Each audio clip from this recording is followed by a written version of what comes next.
I don't know if I slept for several months. It didn't feel like, but it was worth it. I was excited because the strokes happened to me. But like today, if you'd have asked me, they happened for me. Tell me a little bit about like the company you're working. Are you working for a company right now? Or are you contracting? I'm contracting. So before I went into business for myself, which was about 10 years ago, roughly, um, I used to build power lines for a living. And then I have some family who owns a fiber optics company, and I helped them launch their overhead fiber optic division of their fiber optics company, right? So now they had they had gotten a call, and there's just all kinds of emergency fiber work needing done. It has something to do with AT&T being on strike. I really don't know the whole story, to be honest with you. And but anyways, they just called and asked if I'd be interested in going. And I'm like, man, I'm fixing to relaunch my marketing agency. I just took a whooping in a convenience store. It'd be a smart idea, I believe, to just go put a little money together for a while. So that's why I'm here. Yeah. So how Yeah. long do you plan on doing that for to gather money a little bit? Just as long as it lasts, I guess. When they're done with me, I'll leave. But I'll just do it. I don't know, 3 months probably max, but I'll do it for a while. Yeah. Yeah, that's awesome. Okay, so to start off a little bit, I wanted you to take me back like 10 years ago to when you decided to first leave your 9 to 5 and what that looked like.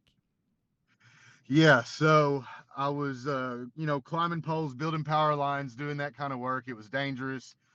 I It seemed like you got called out every time there was a family function, a birthday party or something. Somebody hit a pole, a storm comes or something, and man, I didn't. I liked the work, but I didn't. It's always bothered me somebody owning my time. And ever since my strokes, it really became a deal. And I didn't like always leaving everything that I cared about in order to have those things. It just didn't add up. And so I had back surgery a few months prior, and I was just starting to go back to work. They were trying to talk me into going into an office job, and I really like physical labor. And I thought, if I'm going to do an office job, I'm going to do it for myself. I'm going to do something on the computer. And I promise it wasn't graceful or beautiful. I was praying one day on the way to go get a checkup on my back, and I literally said the words like, God, if you could just put it on a neon sign or something, that'd be a lot easier because I'm dumb. Like, I'm not going to catch whether I should be doing this or not. And I don't know. I went home that night and I thought about it, and I said, tomorrow I'm going to go tell him. So I sat down in front of my boss, and man, talk about nervous because it's my livelihood. It was a great career, all the benefits you could imagine, great pay. Everybody thought I was crazy for doing it, and I just went in and told them, man, I can't afford to work here anymore. I had been flipping a little bit of furniture online at that point in time. I had built up about a 10K a month income from it. So it was still nervous. I was still very nervous because there's nothing promised in business for yourself. But man, like walking out of that office, I never have walked taller, never felt better. I had no clue I was doing the right thing until I stood up and walked out of there. And then once it was over, I was like, okay, I did what I was supposed to do. That's amazing. So you built a furniture business on the side. What did that look like from like ground to I think it was what 100K in 4 months? Yeah, something like that. Well, it was I don't know if it's 100K in 4 months. Maybe it was. I don't know. I've done the figuring. But anyways, it was interesting actually. I was building a little furniture on the side for myself for our house that we had just purchased, and I enjoyed it. And I told my wife at the time, I said, it's a shame that there's no money in this because I love this. I could do this all the time. And I just thought, well, why isn't there money in it? And so I started posting some pictures here and there on Craigslist, and people started trying to buy the furniture I'd built for my own house. And I remember one day we had, this was just right after I'd left my job. Our living room, dining room, and kitchen was full of kitchen tables, and not one of them belonged to us. And and it all started because I was building one for ourselves. But what I would do is I would get up early in the morning before work, and I would finish out whatever table I'd been working on, paint, stain, all that good stuff. And then I'd come home from work, and then I would build until it got dark, and then I'd pull everything in and, just kind of do the coloring, and I'd put a coat on, I'd go to bed, and read self-development books, go to bed and wake up early in the morning, and I'd do all my advertising and then go finish out, whatever I'd started, put another coat on there and go to work. And I just did that, around the clock. And for several months, it didn't feel like, but it was worth it. I was excited because you could see it working. Like, you don't need sleep when you can see what you're chasing is actually working. Sleep is not necessary, not Yeah. necessary at all. And so it was, yeah, it was just so exciting, so fun. And I just would get up and, the more places I would post, this is before I learned ads and all of that stuff. The more places I would post, the more furniture I would sell. Somewhere in there, I built a website. That way, for my very first pictures, I built a website so people could actually go and it looked like I had an actual business when really it was just me in my garage and basement. But yeah, it wasn't sexy whatsoever. But it was, looking back now, that's the part that you're like, oh, that was so much fun. Wasn't fun then, I don't think. But Right, right, absolutely. So, diving a little bit further into that, what were some of like the life-changing self-help books that you read, maybe during that time, before that time? yeah, so it always stands out too. Rich Dad Poor Dad was a great one. Compound Effect, The Go Giver. There was gosh, I can't even remember what all I cut my teeth on at that time, but I was hungry. I was hungry for self-development because I saw that as my ticket out. Like, I have to change the way that I think because I thought like everybody else around me, and I fit in perfectly with their thoughts, their good ones and their bad ones, and we all had the same issues, and it looked like we all had the same future. And I just didn't like that because it wasn't in line with the life that I wanted. It's like there's a cap here, and I wasn't satisfied with that cap. And somebody introduced me to the fact that if you'll be reading these books here, like, you're going to develop thoughts that you never had before, and it'll change your life. And I really don't even remember what the first one is.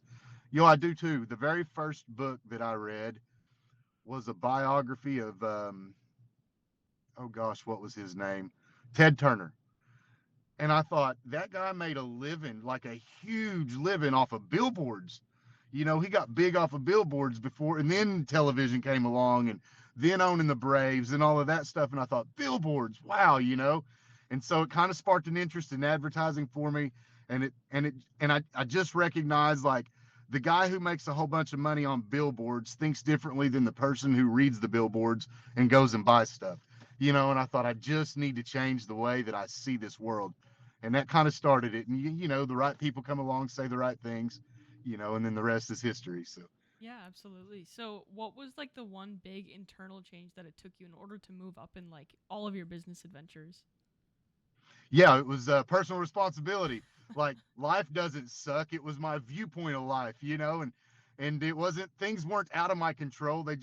I never took control, and it's just, I just had to change the way I thought, period. Like, and we all do. We are habitual thinkers. We don't even know why we think most of the things that we think, right? And that's scary because you're not checking yourself. You know how when somebody else is talking to you and you're hearing them and you're like, oh, like, you can hear it when somebody else will say, well, you don't hear it when you're talking, and what happens is you try to comfort the people around you by agreeing with them, and then you start believing the same things that they do. And that's why your environment is so important, and the people that you spend time talking to, and just being around. And so I just got myself out of a different environment, and just literally changed everything about the way that I thought, the way that I saw the world. And it's comforting nowadays when I don't fit in. It's like, okay, I'm on the right track. Yeah, absolutely. So, so the last 10 years you've been kind of on this entrepreneurial journey. How did you Just, balance like that along with your family? I didn't. I didn't balance it very well at all. So in the heyday of the furniture company, I remembered a really good lesson. I would I would spend, after it got to a certain point, I wasn't doing much of the building anymore. I had a friend, he partnered with me, and he did most of the building, or had a crew and they did it, and because we were pumping out a lot of furniture. And I remember I was standing out on the deck talking to my kids. I had a big wraparound deck on my house, and I was standing out there talking to my kids, and my phone rang, and you saw their shoulders slump, and they turned around and they just walked off. And I hadn't even reached for my phone to answer it yet, and I thought, this ain't okay. This isn't right. And so I started to seek some sort of balance, like there's a cutoff time for the phone, and that thing can ring and I can miss the call if I'm in conversation with you, and it doesn't come out at the dinner table. Just certain rules. You just have to start implementing rules to protect what's important. Here I am chasing after business and trying to do this so I can be around them, and I'm ignoring them. There was no balance whatsoever, and there's still not balance completely. I don't know if that's possible. It's you go in pushes. Like I push for a while, and then it's like, guys, let's go do some fun stuff. Like let's spend some time, and I think maybe that's the best that you can do, because sometimes you're demanded to go with the momentum. It's necessary sometimes, but yeah, you gotta be careful. But yeah, so I learned the hard way that I didn't ever balance. I'm probably not good at balancing now, but I'm a lot better than I was then. Yeah, absolutely. If you don't mind me asking, how many kids do you have? I have three, 19, Oh, 13, and 11. oh man, you got the whole crew going on. Yeah, That's two amazing. girls and a boy in the middle. Yeah. Oh, that's amazing. So, regarding like where you're currently at, these last couple of years, you've done furniture, convenience store. What else has gone on during those times? So when I was building the furniture, and it was getting really big, and we were going nationwide, I took a year of it, I think maybe a year and a half, and I did all the deliveries because I wanted to meet my customers, because I'm talking to them on the phone already. And it gives me an opportunity to see the final product. And the marketing side of me, nobody could get good pictures of the furniture in their house except for me, right? And that's what sold more than anything. And so like for those reasons, I would go and I would do the deliveries, and it just got, man, it got to a point where, you know while I'm off doing that, well, then this isn't getting attention, and the the builds themselves started getting wrong, or this started getting wrong, and there just was trouble. Not to mention just the trouble of delivering 8, 9, 10 dining room sets to a whole different section of the country. And so I just, after a while, like, these clientele that I had, though, they were, a lot of them ended up being business owners, just because of kind of who I was targeting. And they started asking me questions about how I was growing, and the Facebook ads that they saw, and how I grew such a large following on our Facebook page, and who built my website and all these things. And it was me. I'd done it all, and I'd learned it all, and was doing it all myself. So I started giving pointers to them, and then one paid me $1,500 a month to consult them. And I thought, what? This is crazy, like, just to tell you what to do. Yeah, and if he offered it, I would have like done it for free probably. I'd been giving all the advice away for free already, and it just got the wheels spinning. I was like, man, websites are way easier to deliver than a piece of furniture. And so I just started kind of the same thing. I started developing a marketing agency, and started making connections with people who were better at doing the work than me. So, but maybe not so good at acquiring customers. And so I did some myself. I took part of it that I wouldn't let anybody else do, that I love to do: advertising, copywriting, things like that. But then, like, some of the web design development, landing page builds and stuff, there I had more talented people to do that. But essentially, that furniture company ended up becoming a marketing agency, to the point where I closed it down. I just did marketing, and I was doing that. And one of my clients was a real estate investor, and I ended up partnering with him on the side a little bit and flipping some houses. And I'd built up a nest egg, a pretty good chunk of change. And my dad got sick, bad sick, like liver failure, kidney failure. He lived about 3 hours away from me. So I went down there. I was able, because of the freedom of what I was doing, I was able to stay for a couple of months. He's in the hospital for the first month, and then I was with him at his house for the next month, until he's kind of on his feet again, and which was a miracle all in itself.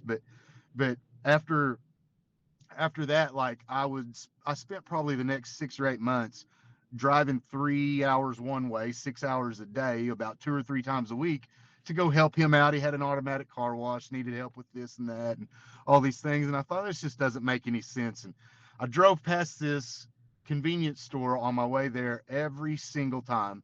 It had been closed for 5 years. And when I remembered when it had first opened, I used to love the place. And I was a bachelor when it first opened. I was a single man, and I'd go eat breakfast there, and lunch and dinner, whatever I needed. And so I thought, well, how cool. My wife and I had met in that parking lot. And I thought, well, how cool. I'll buy that. I'll move down here. And so that's how I went up with the convenience stores. I just, out of necessity, I needed to make a living. And I thought that that would be a great thing to do, Well, it took up so much of my time. The marketing agency kind of dwindles off, and I don't lose clients, but it's like I slowly let them go, until I don't have very many left, and then I say I'm done. But man, that thing just killed me though. It was just very, very difficult. I had a lot of money saved up and put together, but I had no clue the amount of overhead and the amount of capital necessary for something like that. I hadn't scratched the surface of what I needed to get going. I was out of money in like 3 months, Oh and wow. I went 3 years with it. I never say die. Like I just kept going. And eventually it was retarded of me, but you know, very dumb. But yeah, I did the best that I could. Crashed. I don't say I crashed it. I just, after 3 years of not being profitable, it's like it's time to go do something else. I want to go back to doing the marketing agency because I loved it. It's so exciting to talk to entrepreneurs and people who think like you. It's like, man, you see them win, you can feel the win with them. Those are my people, and so it's just like I should have never left it, and I'm glad to get to come back. Yeah, absolutely. So regarding like building your network and everything, what did that look like for you from like the start to where you are now and like as you go in and start to work for them again? Building my network is in like my clientele who I'm going to be working with. Yeah, clientele or even just like getting to know other entrepreneurs in general. Yeah, so that's kind of what X is for me right now. Is I say I'm building a personal brand, but I look at the people building a personal brand, and I'm not about that. I started with zero followers, and now I got 1,000. Like I almost went that route. Like I got to 1,000 followers in like 60 days, and I seen all these people posting that, and I seen people making money teaching people how to do that, and I thought, yeah, sure, that's the way to go, man. And I started to do that, and I thought, man, that's just not genuine me. That's not who I am. I would rather be able to come on here and just be myself, meet people who are like me, and then the ones that are entrepreneurial or the ones that have businesses, I'll serve them with my business, But so right now, like X is my major way of networking. I'm really trying to focus on that. Whereas before, I think my furniture company helped me with my network a lot. And then once I got going, I was in with, people who would go to the Chamber of Commerce and help people develop business and stuff. And they would send me their clients, and that was my local client base. And the rest I'd get off of, advertisements or things like this, where I'd be on a podcast or teaching on a webinar or something like that. And so, it's just about meeting as many people as you can, serving them the best that you can, being a good person. And, friends do business with friends. Yeah. People do business with people they like, and so I'm just out there on X trying to make friends. And if there's anything I can ever do for you to help you out, like that's the way I'm wired. I love people. I want to do that. If it works out where I can make money doing it, great. And if not, I don't really care. Like I want to see you win. It's fun. And I've, I didn't care for Facebook. I didn't care for Twitter. I made a lot of money off of both of those platforms. Hated it the whole time. I haven't been on Facebook in 4 years. The last time I did anything on there, like I was done. I never liked the platform. Well, X is just more for me. It's less cute pictures and more words and things like that. And so, go on. Sorry, somebody asking me why I'm parked here. All good. But Yeah. But anyways, yeah. Sorry, I lost train of thought. no, you're a-okay. So you said X is kind of where you are and like where you really enjoy. So I've read a lot of your stories on there. I absolutely love the way you write. I think that's probably why you've made so much success on X. But kind of hopping backwards a little bit, going back to when you had your stroke, what is like one piece of advice that you wish you would have had before it happened? Wow. Well, man, that's a great question. Probably, first off, I never had heard anybody talk about being in control or being grateful, right? And I didn't necessarily learn that during my strokes, but through the depression and the stuff that happened with, a year afterwards, like that's what got me out of it is like I decided I was going to be better, and I decided I was going to be grateful for all these things that I was ignoring that were good in order for me to maintain my sadness and disposition, and it's like the strokes happened to me, but like today, if you'd have asked me, they happened for me. It was a gift, and so much in life comes to you like tragedy, and it's really a gift, and we have to be smart to look for what we can be grateful for, no matter what it is. Every situation has a present for you. There's a gift in it all, and there's always something to be grateful for. And that sounds so stupid. I know it does. But like, a couple weeks from now marks 15 years since my mom's suicide. And I've been like, and I'll use this example because like, what good thing can come of that, But I've stood on stage and helped. I don't, and then one-on-one like this and over the phone helped so many people because of what I experienced through her, and then my own, depression and stuff. And it's just like, there's so many people that I could that are better today because of what I experienced there, even though it was tragic. I'm not saying her death was tragic. I'm saying there was some things to be grateful for in this situation. And and it's like that in everything that we face. There's two sides of all of it, right? Every blank piece of paper has two sides to it. That's a good one. I haven't heard that one ever. That's amazing. I might have made it up just now. That's perfect. Sometimes those are the best things, right?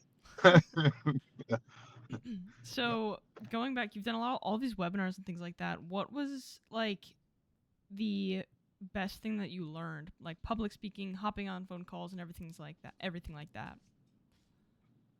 Oh, well, this is not going to be sexy either. Everybody's messed up like me. There's no reason to be nervous to talk to anybody.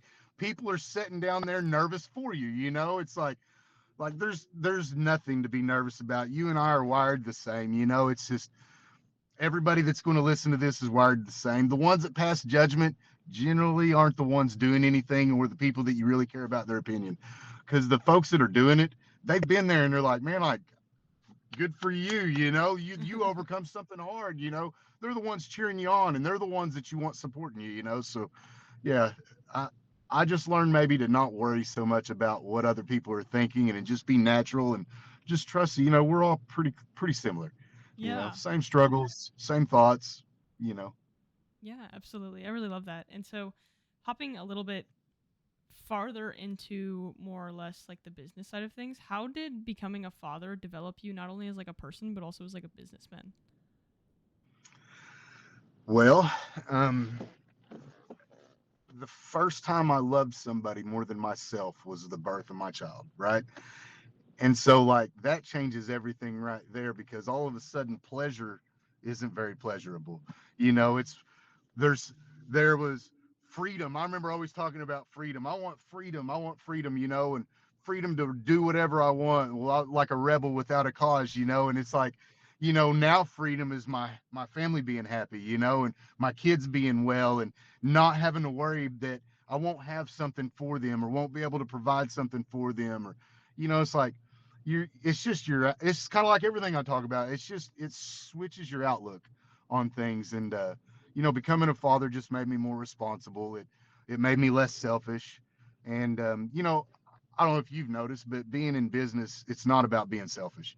Like, you're not going to succeed if you're selfish. If you're all about what's in it for me, I've made way better off just by giving things away and letting God's design of sowing and reaping just work for me. That's how it's designed. It's going to always work. I might sow something to you and reap something from somebody else, but it always works. If you do good, you're going to get good. And so, the main thing being a father taught me was just to think different and be less selfish. Yeah, Probably, absolutely. Yeah. So, yeah. fun little thought experiment. If you lost it all today, what would you do to rebuild back to where you are now? Well, I lost it all about 3 months ago. And so, I say lost it all. I didn't lose like home, vehicle, and all that. But that's just because I'm a scrapper. Like, I always made sure that was taken care of, but I have lost money every month for 3 years. And so it came to a point where I was like, well, I have nothing left. I'm starting all the way over. I had a home, I have vehicles, and I have my family and my kids. And what I would do is exactly what I've done. So like at first I want to do my marketing agency again. I'm going to build some of this online, but that's a lot of slow wasted effort when I've already got a network, right? So all I've just done is reached into the people that I've already done work for, that already knows I do good work, and that already appreciates that. And I've just, hey, do you need anything? Yeah, like build me this. I've built a few landing pages. I've ran some ads. I just got signed somebody for consulting. They want to kind of learn how to launch their own stuff, marketing and everything. And so I got another consulting client, and that was from a person that knew a person that knew a person. But it all just started with my network. I signed a client in oh, my mind just went blank, somewhere in Asia. Now I can't even think of it. Anyways, and like I have no clue. I didn't know this person, but somebody that I'd done work for before happened to know him through a Tony Robbins network, and so they hooked us up, and I'm going to help them launch this. They got this cool business where they've got these cards where, like say a teenager or something that has a hard time expressing thought can pull one of these cards. It's like, I feel this, which means this, and it helps them express things. She's a psychologist. It's brilliant. Singapore, that's where it is. And yeah, so anyways, I don't know. It's just, I would do exactly what I've done, which is just reach into my network, my friend group, my ex-clients, and just, serve them. I've done some stuff for free, and do a lot for free when you're trying to get started. It's proof of work. And so that's primarily the route I'm taking. And I kind of paused it to go do this, but sometimes when you're saying, Lord, I need 10K a month, and you're looking at this, sometimes he's going to say, well, go get it over here and then come back. And so, like, I seen this opportunity pop up, and I thought this would be a lot more fun to launch if I had a nest egg built back up. So, that's why we're here. So Yeah, absolutely. So you keep mentioning God and like gratitude. What are some of your biggest like gratitude practices? so the biggest gratitude practice, and this is what saved my life, I believe, is and I didn't know to do this. So I was at a point, I went out in the woods to hang myself, and I closed my eyes. I was sitting on a tree stump, and I closed my eyes, and I, like, in an instant, it sounds like this took a long time. In an instant, I saw two versions of my life flash before my eyes, and I don't remember hardly anything about either version, except for one was very bright and one was very dark. That's all I remember.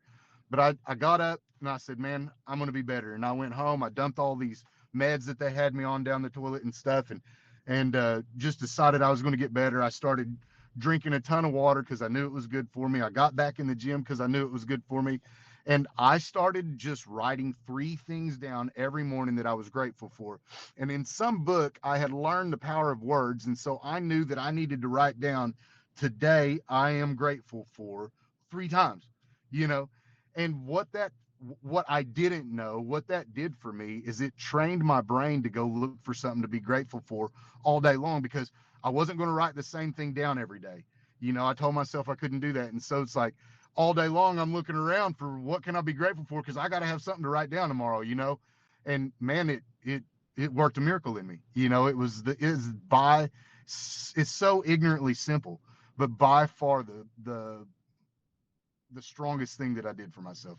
Yeah, that was like, I wish everybody would do that, because it's a life changer. It's been 17, 18 years. I still do it every day. Wow. That's amazing. That's absolutely amazing. Especially holding a habit for that long. It's almost unheard of at this point. It saved my life. It's grown, like I journal, but it starts off with the things that I'm grateful for, and then I journal like people that I'm praying for, thinking of, and put, worry about other people in it too, and in myself, share my goals in there every day so I can write it down. And over the years, like, I've got, I don't know how many little notebooks just completely full, just, on the shelf. So maybe one of these days my kids, when I'm gone, they can open it up, and Dad struggled with this stuff. We didn't even know he was struggling. And they can see, well, here's the solution that he found, and here's what he believed. And maybe I can equip them with some tools, to help them through some hard times. So I've kept all those journals, and hopefully it's a tool for them, or it's a pain in the butt and they'll burn them all. Who knows? But they can choose. I sure hope not. Oh man. So, kind of diving, I really want to dive into more or less like where you want to go in the next 5 to 10 years. Yeah. Yeah. That's That's a great question, really. I I am, of course, trying to go. I'm doing the marketing agency thing again. Another thing that I'm passionate about is real estate. And when I was flipping houses, I loved that. And so I want to build this marketing agency back out so I can go back to working with entrepreneurs and doing those things. And I also want to flip some houses on the side. But I'll be honest, like all of this is to fund a passion of I want to help people who struggle in life. Like a lot of us don't have the skills to overcome things, and I don't know that I necessarily ever want to monetize this. And this is why I've not just tried to build a coaching business or something, but like I would love to be able to help people who are struggling, depressed, veterans especially. That seems to be who I've helped the most. Men and entrepreneurs seem to be the I've helped the most. Although there's been a few females and regular, 9 to 5 folks, but like I love seeing breakthrough, man, and like I love thinking that, I can teach some habits to people and it's life changing. And man, like I know that they say depression is a clinical thing and it's a chemical imbalance in your brain and all that. And I'm not denying that it is, but we can change all that through our actions and our habits and the things that we say and the things that we listen to and watch. And, if we just pay attention to the right things, we can change that chemical imbalance back to where we need it. Mine's really imbalanced going the other way now. Like nothing's bad, it seems stupid almost. Like, what are we worrying about this for, So like my passion would be to do that, but to fund that, I love marketing and I love real estate. And so like maybe those are, the avenues that I do to fund that. But ultimately life's just about helping folks. I really just want to be able to help people, and you got to have an income to do that. So Yeah, absolutely. I mean, that's very true. If there's anything that's real in life, is that like there is definitely that internal drive that we all need, and I think that's a beautiful drive. And I hope you never monetize that because I think it's especially needed for veterans and things along those lines nowadays. So yeah, yeah. And that's what people ask, why don't you just become a coach? It's like, I'm afraid that I'll miss the ones who need it the most if I try to monetize that, right.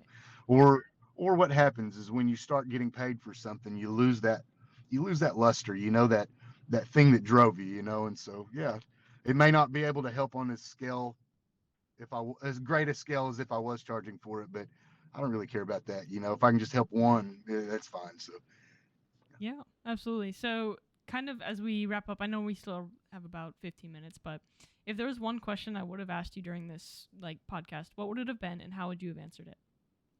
oh hmm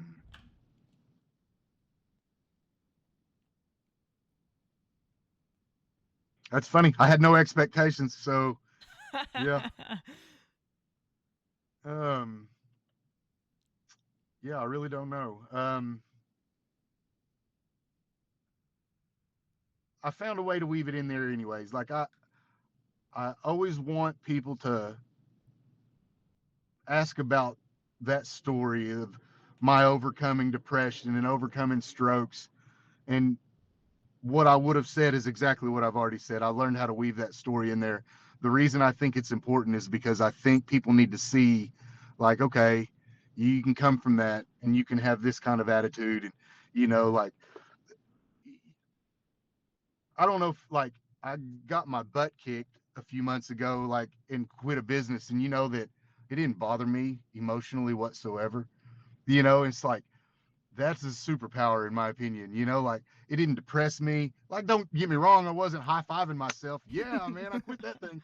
You know, but like yeah, but things don't affect me quite like they used to, and it's all because of that history, and what I went through and what I was able to overcome, and I've done some really cool things because of all of that. The best years of my life have been since then. So, I always try to weave that in. So, despite the fact you didn't ask that question, I found a way to answer it already. Yeah, perfect. I'm glad you included that. I think it's really important. I guess being like a podcast host, it's really hard to see if you can ask those questions or not because some people aren't open about them. And so it's like Yeah, super weird that some aren't. I love that you're open about it. I think it's huge and I think there needs to be more awareness around it. yeah, there absolutely does. It's the more people that can see that everybody's going through something, and they just need somebody to give them permission oh, you can get out of that. You can overcome that. So many people just are waiting on permission. Yeah, absolutely. So if there's one thing you could leave with the audience, what would it be, and how would you say it in one sentence?